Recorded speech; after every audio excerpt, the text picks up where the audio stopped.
Tom and Jack back once again with the ill behaviour, to quote Biffy Clyro. Hey, Jack, I'm having a lockdown birthday on Friday. I'd invite you round, but no one's allowed. I know. Are you looking forward to your birthday, regardless, despite the circumstances? Yeah, I think so. I think it's just a day in it. I think that if I get to spend the day having a couple of bottles of beer in the bath, that'll be the peak of what I can achieve on my birthday. You've kind of maximised the hand you've been dealt there in 2021. Yeah, fair enough. Yeah. Do join me. I won't be live streaming it, but do join me having a bottle of beer in the bath on Sunday ahead of the Rumble. That'll be nice. Here is your wrestling news. Possible Royal Rumble returns have been revealed. Could NXT be about to move from Wednesday nights? And more NXT UK signings have been announced. We'll get to those in a little bit. So a big part of the Royal Rumble experience is the surprises that we see on the night. Now, we know you might enjoy the surprise element of the Rumble, but we're going to chat about some of those rumoured returns, some potential returns to the wrestling world right now, and Jack is going to lead us to it. So if you don't want to hear them, I'd skip ahead. Yeah, be careful. We might even do some odds chat as well at the end of this segment, so just be very careful. Basically, Dave Meltzer has been talking about potential returns for the Rumble. He's not confirmed anyone. He's not said anything's for definite. But, he's a man who's got his sources, so maybe what he says has some credence. So I thought it'd be quite good just to take a look at what he has said. He said that fewer spots in both Rumbles are announced than ever before, leading to the expectation of surprises. We could be in for quite a few. He's mentioned that one would expect Seth Rollins to return because he was supposed to weeks ago, but then that changed without explanation. Braun Strowman's another name who may be ready. John Cena's scheduled to return soon, but unless his Mania match comes directly from the Rumble, say like someone eliminates him and that sets up the match, it would make sense for him to not do the Rumble, because he'd kind of have to win it if he was going to do it to set up his match, if that makes sense. Brock Lesnar is another obvious name, according to Meltzer, who could come back. And Randy Orton, he thinks, this is Meltzer's cheeky little prediction, he might want to get involved with our predictions contest. He says that Randy Orton might get screwed by The Fiend, and that leaves just a few contenders left to win. On the women's side of things, there are only 12 announced out of the 30, and of those, he reckons that Charlotte Flair, Bianca Belair and Alexa Bliss are the favourites, with Bayley, Lacey Evans and Nia Jax on kind of a secondary tier as longer shots. He said a lot of competitors are either going to be returning women or NXT women, and that Rhea Ripley is probably the best and most likely shout out of these to win. He also thinks that Lana has a good shot at returning, which took me by surprise because I'd totally forgotten about her whole storyline with like Nia Jax and everything, because she was just kind of ripped out of it and then Charlotte got jammed in her place. He also says that Ronda Rousey has been doing some pro wrestling training in recent months. Ooh, and the Bella Twins have teased a return as well. So that's a lot there I've just chucked out. A lot of teasery going on there. Just go back to the men's one for a second. Braun Strowman, you mentioned there. It's a weird one with Braun Strowman because he's a guy that I feel like the company have now completely missed the boat on. The boat is very much in the distance on its way to Vinland if we were playing Assassin's Creed Valhalla. And the problem with it is that he's such a unique look and a unique presence that they wanted him to kind of be like the big show of this decade, and I don't even think he's got that level of believability. Isn't that sad? Braun Strowman, I see Braun Strowman as like WWE's summer boyfriend. So when it's let me explain. When it's Rumble time, they kind of just chuck him in a tag match with a child, or they have him, throw Colin from SNL out of the ring. But then when they need him to, when they decide to push him, that's always in the dead period of the year after SummerSlam, around that sort of time when, after Mania essentially, when he's out of the way. But that all did change last year when he beat Goldberg in a pinch. Yes, he was subbed in for Roman Reigns, but since then he's gone back to being their summer boyfriend, I feel. John Cena's been a conversation piece on and off since he turned, for a while as well. I think he turned up in that advert promoting WrestleMania, he being the one to announce WrestleMania Hollywood for 39, which leads me to believe I don't think he's going to be involved in the Rumble this year. I think they're going to hold off on John Cena and they do something big and showbizy in a couple of years' time.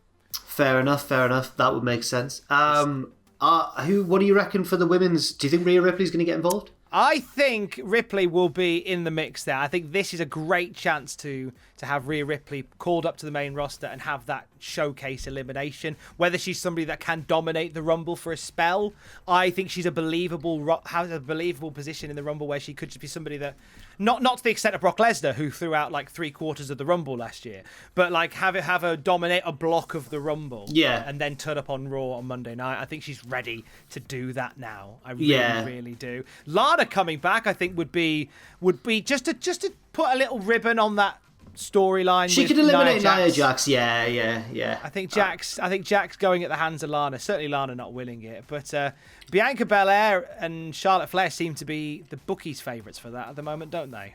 Yes, Bianca Belair certainly for the women's one, and then on the men's side of things, Daniel Bryan. But there has been one or two little changes in terms of favourites. So Big E has dropped quite considerably, whereas Edge has risen up to second favourite. I'd be surprised if Edge won, actually. I know he's been talking very openly about winning the Rumble or wanting to, and Meltzer's mentioned that only Daniel Bryan and Edge really have explicitly said that they are going to win the Rumble. Everyone else has just declared for it, whereas they are the only two who've said that they want to win it, and they're telling a bit of a story about the Rumble and their appearance in it. And he says that's very interesting because they are both on the creative team.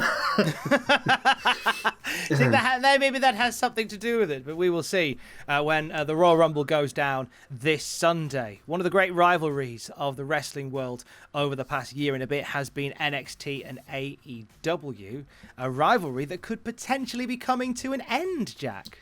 It could, and we've alluded to this this week in other news videos, but it's been all kind of spelled out here in the Wrestling Observer. So, essentially, if I can get my US TV networks correct, NBC Sports is shutting down at some point later this year. That means that all of their key programming is going to be moved over to the USA Network, home of Raw and NXT. That means that potentially NXT could have to be moved to make room for some of this programming that was previously on the NBC Sports Network. The NHL, the big US ice hockey league, their night at the moment has been Wednesday nights. And obviously NXT's night is Wednesday night. And here, basically in the Observer newsletter, there's been a paragraph weighing up whether they would keep NXT in its slot or would get rid of it to a different night to make room for the NHL. Which one's going to lose out? Now the Wednesday Night War is effectively not AEW versus NXT, it's NXT versus ice hockey. So if we just have a little look here, basically Meltzer is saying there are a lot of ifs here and it could go many different ways. The WWE Network deal does increase WWE's value to NBCU as a whole, the overarching parent company, and would at least appear to give WWE more leverage for keeping a show head-to-head on a Wednesday. Another option, albeit a bad one, would be that since the NXT contract also is coming I don't know what he's quite said there, the sentence just sort of ends. Since the NXT contract also is coming due. Yeah, it's coming due, so it's coming. It's coming up for a renewal. Oh, thank you. I've got an English degree. To move it to FS1 and keep it in that time slot. If the USA Network goes with hockey, so basically what he's saying there is that would be pretty bad for NXT if it was moved to FS1. It wouldn't have as much exposure. Whereas if they decide to move it to a Tuesday or a Thursday, which is another option, then that potentially means that it would be all right. But again, it would then not be going head-to-head with AEW anymore, and that's potentially a position that WWE don't want to be in. You have to choose between moving to a different night and potentially having a wider wrestling audience across the board, because whenever one is uncontested by the other, they hit close to or over the million mark. Yeah. You either do that or you continue this game of Wednesday night chicken, waiting to see who goes first. And I get why, like AEW, I don't think are going to move anywhere. I think AEW have very much marked their territory there on a Wednesday.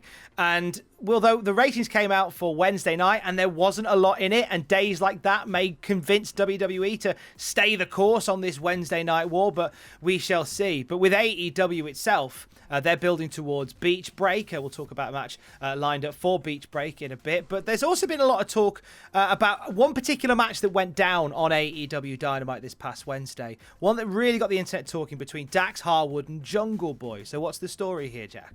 Well, it got the internet talking for two big reasons. One, that it was just a fantastic match, really, really good stuff between a younger wrestler in Jungle Boy and a more of an experienced, like, veteran by this stage in his career, Dax Harwood, and they just meshed so well together. Classic heel babyface stuff.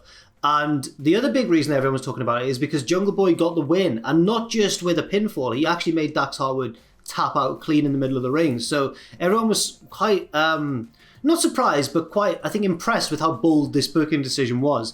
And in the newsletter, they've been talking a little bit about the reason behind this. And apparently it was Dax Harwood's idea. So it says, regarding the Jungle Boy Harwood match that everyone is raving about, and for good reason, Harwood was the guy who put together the angle and presented it to Tony Khan with the goal of making Jungle Boy come out of it as a superstar babyface. He also said that everyone knows that Jungle Boy's a great athlete because of what he can do in the ring, but the key is now for him to take beatings and make comebacks in a fight-like situation, especially with the idea that he didn't just get a cradle win, but made Harwood, who is yet to lose a fall in AEW, I didn't realise that, submit in the match. So it was Harwood's idea, and it was a very selfless one. Very much so, and it's making use of Baltimore Tarzan Boy. I think you paid so much for it, you want to get it on telly as much as you can. Tell you who loves that song even more than me and you. And Austin Gunn. What? Sorry. And Dickie Dodd, my old and Dickie Dodd, absolutely. Yes. Also Austin Gunn at ringside, but he's proper going for it, and you can see Billy next to him a bit less enthusiastically. Now he doesn't quite get the yodel part right. It's harder to do than it seems. Whoa. He can't really do it. So when you hear him doing it on Dynamite, he needs to brush up on it slightly. He needs to give it his all next time. Looking ahead to Dynamite next week, it's a TV special. It's Beach Break. Beach Blast. We're going to have the best time yet. Looking ahead to that. So enthusiastic. We're going to have the best time yet. We've got ourselves a special match added to the card for Beach Break, haven't we, Jack? We do. Tony Khan has announced that he has added a lumberjack match, actually. A match with a special lumberjack stipulation. Eddie Kingston versus Lance Archer. That's a rematch from this week's Dynamite where Eddie Kingston beat Lance Archer, but it was thanks to outside interference from, well, the Butcher and the Blade distracted him by dragging Jake Roberts out onto the stage, and then the Bunny slipped him some brass knuckles. So instead of what would usually happen, which is where the promoter would say, right, now we're going to have a steel cage match so no one can get involved, Tony Khan's gone the other way entirely and gone, well, we're going to have a lumberjack match so everyone can do what they want. So everyone can get involved. And I fear for all of the lumberjacks, because Lance Archer's probably going to just take out swathes of them. It's going to look like Dynasty Warriors in just one big swoop of his arm. You wouldn't want to be in a lumberjack match or part of a lumberjack match with a guy whose catchphrase is everybody dies. Yeah, absolutely. Yeah. But it's not looking pretty, not looking pretty. We end on NXT's British cousin, NXT UK, where there've been some signings this week. We talked about the big one in Meiko Satomura. That's going to be a massive get for NXT UK. Who else is joining the brand? Well, first and foremost, we've got someone that I actually met personally. He was there in WCPW. He was part of a tag team. He was in the World Cup. Everyone loved him. Lucky Kid, or Matean Lucky Kid as he's sometimes known. A fantastic babyface. Also proved himself in recent years as a really good heel as well.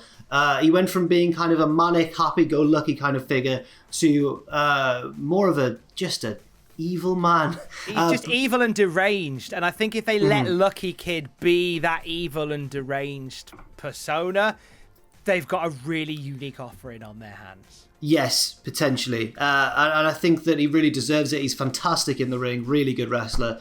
And hopefully they see the value in him. The other person they've signed is Bailey Matthews, who spent some time in Japan as a young lion, and is William Regal's son, interestingly. Yeah, he's been over there for a while, hasn't he, Bailey Matthews? Yes, and now it seems like he's coming home. Although, I don't know whether he's actually... Would he have been brought up in the States, perhaps? Is he not coming home? Is America his home? I don't know the history of Bailey Matthews, but if he's inherited even just a portion of his father's wrestling talent, then we could be in for something very exciting, because William Regal's one of the most underrated wrestlers ever. Mm-hmm. That's the second generation wrestler within the NXT UK locker room. We've got Zaya Brookside there as well, Robbie Brookside's of course. daughter. And I'm sure there are others, and you can say XYZ enters the chat in the comments below and tell me how wrong. But I like the idea of this happening. I think there's the NXT UK still has that massive potential to be a promotion on the march. You know, we've got Shah Samuels who joined them recently as well, and they've been putting on some really excellent matches on a weekly basis right now. And here's to exciting things ahead for NXT UK, especially if they let Lucky Kid go. Oh. Well, 100%. The only problem is, and I hate to put a dampener on this towards the end of the video, but are WWE going to focus too much attention on the rumoured NXT India that's coming up? Yeah, they might. Are we going to see a diluted Robinson squash of an NXT UK?